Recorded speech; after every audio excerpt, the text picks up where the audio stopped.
Dans le centre-ville de Lyon, à l'heure de la fermeture, un magasin vient d'ouvrir ses portes. Une marque de lingerie célèbre l'inauguration de sa toute première boutique. Un moment que Jean d'Arthuis, le patron, attend depuis 4 mois. Pour l'événement, il a convié des journalistes, des entrepreneurs et même de jeunes blogueuses. C'est magnifique, c'est très très beau. C'est vraiment magnifique. Et moi je suis styliste dans la vie et je la connais l'histoire de Maison Le Jabi et quand on sait ce qu'elle a traversé, ça fait plaisir de l'avoir ici en presqu'île, ouvrir une boutique. On est évidemment très heureux de vous accueillir. Pour cette ancienne élève d'HEC, passée par la direction d'un groupe de médias et d'un fonds d'investissement, c'est un nouveau départ. C'est un moment important, une étape importante dans la vie tumultueuse de Maison Le Jabi, parce qu'on a souvent entendu parler de Maison Le Jabi dans ses déboires, et vous voyez que le Jabi is back. Bravo! Son pari, relancer une marque à bout de souffle qui a encore failli fermer ses portes il y a 1 an. On nous laisse crever, c'est tout ce qu'on fait maintenant. L'histoire de Le Jabi, on s'en souvient surtout pour ses images. Des piquets de grève tenus par des femmes en colère et des politiques en campagne venus soutenir le Made in France. Le combat des ouvrières nous avait fait oublier que cette entreprise, fondée dans les années 30, est la plus ancienne maison de lingerie française. À son apogée dans les années 80, elle emploie 1200 salariés répartis sur 8 sites de production en région Rhône-Alpes. C'est à la mort de son patron, Maurice Bugnon, en 1995 que les ennuis commencent. Les ventes de la marque s'effondrent face à l'arrivée massive des produits low cost. Les repreneurs s'enchaînent, les plans de licenciement se multiplient et les ateliers ferment les uns après les autres. C'est le dernier, celui de Rieux-la-Pape, avec ses 140 employés, que veut sauver Jean d'Arthuis. Un défi pour l'homme d'affaires parisien qui va devoir convaincre ces femmes qui ont vu défiler 8 directeurs en 20 ans.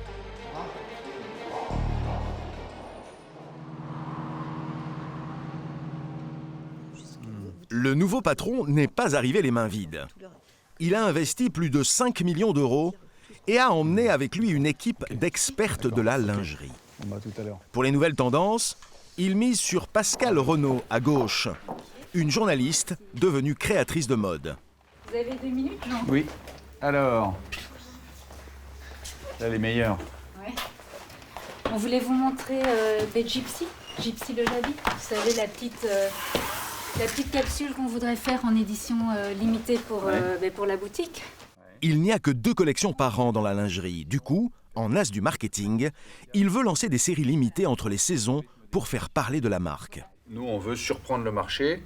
C'est pour ça que Pascal a demandé à Irina de dessiner cette collection dite un peu capsule qui va venir surprendre et proposer à nos consommatrices de casser un peu le rythme habituel de ces collections. Tout y est, le classique noir et le classique blanc. C'est d'un raffinement et d'une élégance. C'est exactement ce qu'on veut faire.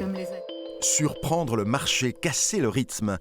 Des expressions et des méthodes venues du marketing que l'ancien patron de chaîne de télévision va appliquer à la lingerie.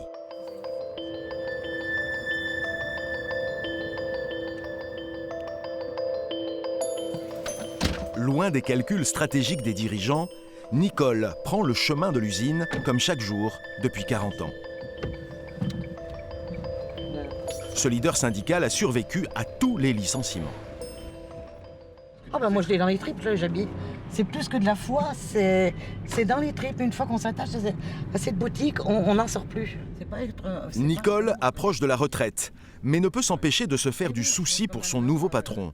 Elle en a déjà vu échouer plus d'un. Il mériterait de réussir pour l'ensemble, mais moi j'ai une trouille. C'est qu'il ne connaît pas le métier et qu'il se laisse enfumer par des gens qui ont les dents longues. Nicole Mendès est un monument ici. C'est à l'âge de 22 ans qu'elle est embauchée comme couturière et elle va passer par tous les postes, de l'atelier à la préparation de commandes. Connue pour son franc-parler, elle aime bien jouer les poils à gratter avec le nouveau patron et lui rappeler qu'elle était là bien avant lui. j'espère qu'il est là. C'est très bien qu'elle ne partira jamais. Oh non, si, je pars. Hein? Non, j'ai fait mon temps, il faut savoir tourner la page. Après, il y a un mauvais signe, c'est que vous ne mettez plus votre blouse, ça j'aime pas ça. Hein. Mais je le fais exprès pour vous emmerder. Vous disiez quoi cette salle là, le bureau? C'était la salle où on faisait on a fait notre fusion, le Jabi Razurel là-dedans. Hein, et toutes les filles étaient en grève là, pouf. Et maintenant c'est? Maintenant c'est la salle du patron. Hein? Voilà. Ça vous manque, Nicole? Oui. Les grèves? Une bonne grève, c'est bon hein, de temps en temps. Ça ressoude. Non? Ouais. Vous avez jamais porté... Nicole, maintenant, elle fait des grèves à elle toute seule. Mais pas le temps de s'attarder. Un événement qu'il prépare depuis longtemps va enfin avoir lieu. Bonjour mesdames. Jean d'Arthuis, bonjour. Bonjour. Ça va? Vous venez d'arriver? Comme personne n'a l'air de le connaître, il se présente à tout le monde. Ces commerçants sont des invités de première importance, car ce sont eux qui vendent sa marque dans leur boutique. Ça va? Bien. Vous allez bien? Ça va? Il faut les chouchouter. Ce sont nos bonnes clientes. C'est un moment important pour vous? Oui, c'est un moment important. C'est la finale de la répétition. Voilà Pascal qui pilote tout. Oui. Comment ça se prépare? Bien? C'est chaud, C'est chaud. au propre comme au figuré. Les dernières lignes de sous-vêtements vont être présentées dans la cantine de l'entreprise qui, pour l'occasion, va prendre des airs de Fashion Week. Mesdames, ça va? Bonjour à toutes, celles que j'ai pas vues. Ça va, vous êtes prêtes? Bon, on compte sur vous, mesdames. Hein. Grand sourire. Ça va être magnifique. Bon, bah, à tout de suite.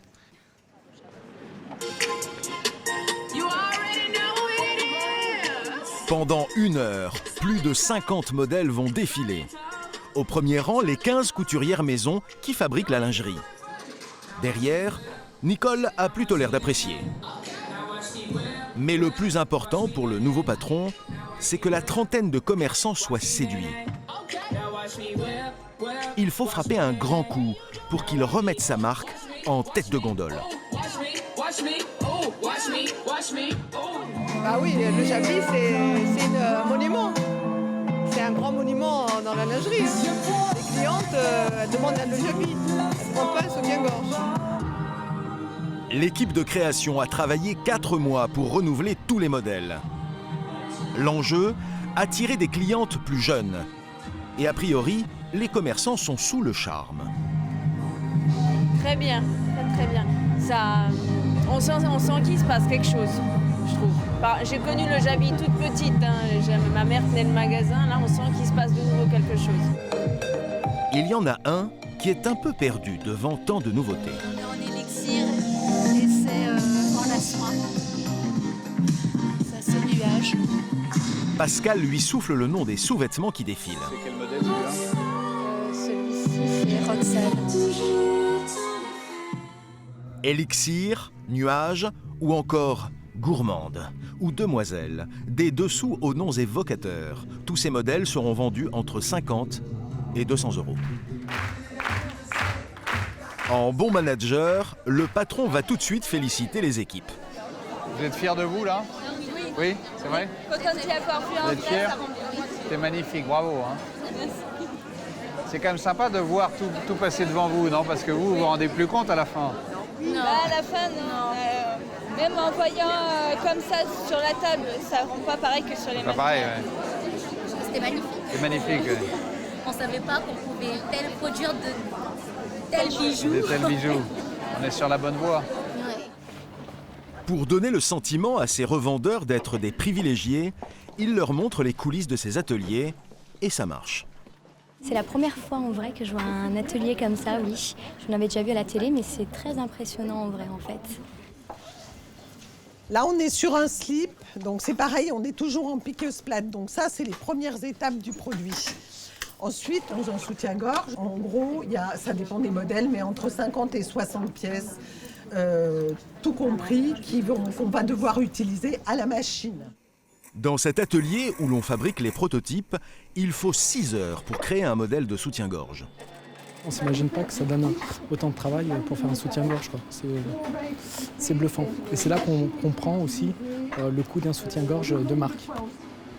Et pour aider les revendeurs à convaincre leurs clients, la maison leur fournit l'argumentaire commercial pour vendre la marque. Quand des fois une cliente te dit c'est cher par rapport à quoi, il faut expliquer, savoir ce qui est mis sur le produit, la qualité du produit, de la matière, la richesse, c'est tout ce qui fait et le savoir-faire. Il y a 20 ans, chaque table était occupée par une couturière. Aujourd'hui, dans cet atelier, seuls les premiers exemplaires et les lignes haut de gamme sont fabriqués. Depuis 1992, l'essentiel de la production est délocalisé en Tunisie. C'est peut-être pour cette raison que Nicole a du mal à croire à la reprise miraculeuse. Les grandes heures de l'industrie textile sont bel et bien révolues et la militante a perdu son optimisme. Ce que vous voyez là, c'était l'atelier de confection, 120 machines à coudre. Ça débordait dans les bureaux. En fait, les bureaux ont bouffé de la place d'ici. Tu te souviens de ton pressing ? Les conflits sociaux ont marqué à jamais les esprits des salariés. Elles étaient 250 ouvrières, elles ne sont plus qu'une vingtaine. Zouina a fait toute sa carrière ici. Ouais, ça faisait, il y en a vu dessus. Et Nicole, c'est le pilier de la boîte. Et le pilier de la boîte, je peux vous dire sincèrement, il n'y en a aucun qui va la remplacer. Aucun. Parce que le franc-parler, elle en a pris plein dans la figure en parlant vulgairement. C'est encore, je suis mon premier propos. Elle s'est battue pour nous, elle se bat pour nous. Et la société, c'est son petit bébé. On dit qu'on est encore là pourvu que ça dure. Mais sincèrement, il y a peine pour les autres qui sont partis. Moi, je reste toujours sur mes collègues de travail que j'ai connus il y a 13 ans en arrière avec Nicole et ceux qui sont partis il y a 3 ans. Je reste toujours là-dessus. Moi, je suis très ancienne. J'oublie pas ceux qui sont partis. On leur a pas donné le choix et puis tout le reste. Donc la maison, elle doit continuer pour combien de temps, on espère.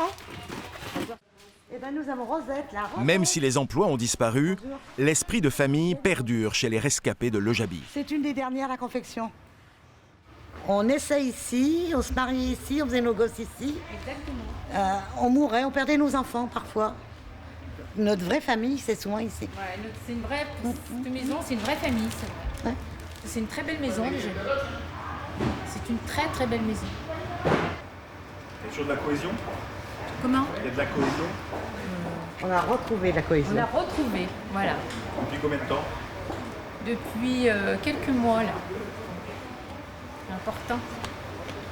Elles ont envie d'y croire, les ouvrières, à cette énième reprise.